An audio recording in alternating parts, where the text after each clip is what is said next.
All right, so it didn't hit resale, right? The women's Air Jordan 1 Satin. And anything that arrives in the Bred colorway, we automatically think it's going to do these huge numbers. But this sneaker, I'm trying to make sure it didn't come with an extra pair of laces, and it did not. And it's satin lined all the way on the inside as well. So it's satin lined on the inside of the shoe. And the upper is all satin, even the tongue. But here's what's interesting. These eyelets are just much better than they are on traditional Jordan 1s. I'm going to come over here and move this method of make in. You see the traditional just kind of punched hole eyelets on this shoe, right, on the method of make. But when I come back over here, you actually have a nice, I think that's a plastic. It's not metal. I'm going to look on, no, it's a metal. So it's a metal eyelet. You have a more high quality shoe, but yet and still, it's not doing numbers. It's readily available. So that, the shock drop, they didn't sell out. People didn't grab them up instantly.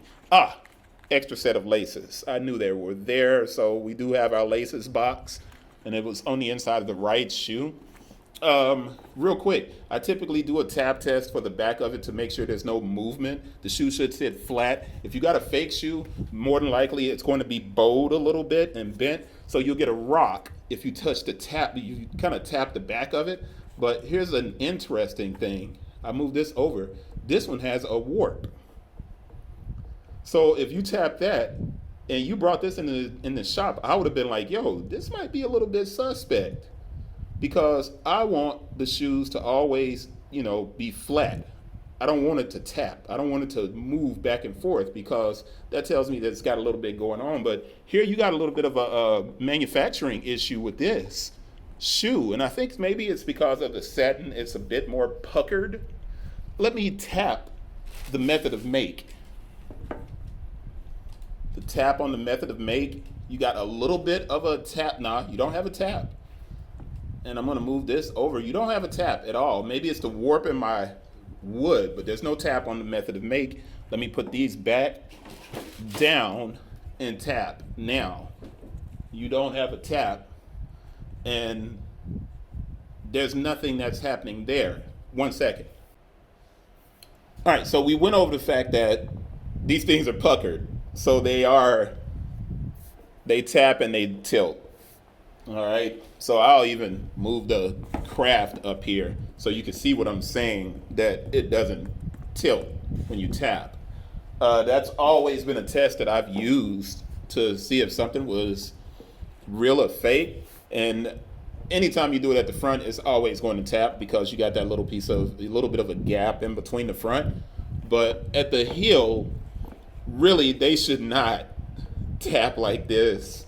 But I have to assume, because it's satin and it's not leather, it's puckered a bit. You can even see in the shape at the heel, it's a bit kind of misshaped. As a matter of fact, this right shoe appears to be slightly skinnier than the left shoe. Why do I have it all the way over like that? Sorry. It's satin, and that material is notoriously hard to work with, because they have to take the satin and lay it over different kind of. I'm trying to think of what the material is underneath.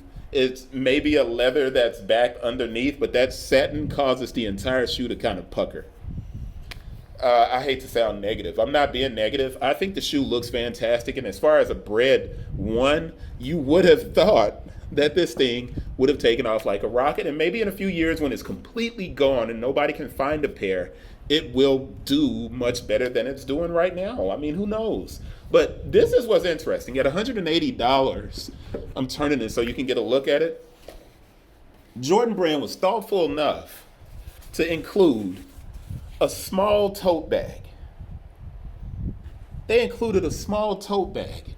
And when people say that, women are sneakerheads, I always have to remind them, and this is no disrespect to the ladies, that women are much smarter shoppers than men, and they will be extremely patient. They don't rush out to buy things. They're not like guys. Guys, we have to look a certain way and fit in with our boys, and we go out and buy things immediately. Women are patient. They're not going to run out here and just buy all of these Jordans that Jordan Brand is creating. And Jordan needs to be extremely careful with how they're producing a lot of sneakers for women. They have to be. And I know that sounds bad, but I'm just being honest. Just being honest. Let's get to the details that you're used to getting at the beginning, which is the name of the shoe and all of that good stuff. Let's get to those details right now. Cut. Hey, what's up, y'all? Back with the details just to make sure we get these in. And the Bred, Satin Bred, I'm looking for a stamp inside of the box, and does not have a stamp inside of the lid for the box, so we can't do the QC check, but you know you're definitely getting this nice little tote bag that comes with the shoes. Going to look up.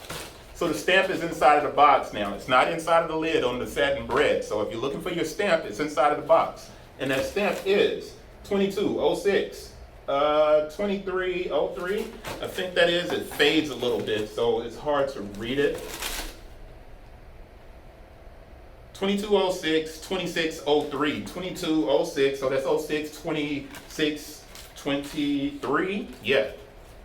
And let me go to the inside of the shoe so I can give you the details on the tag to match it up. Dates of production, 03, 29, 23 to 06, 06, 23, that's perfect. Small code is XB, that's made in China.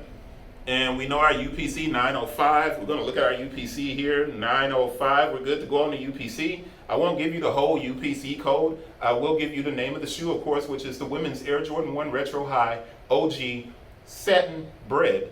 The color is black, university red, white. This is an 11.5, 905 of the last three. There's a 14 at the end. There's 2 zeros at the front of this one. But that is it. I just wanted to make sure I got this in for you guys, and I'll see you on the next one.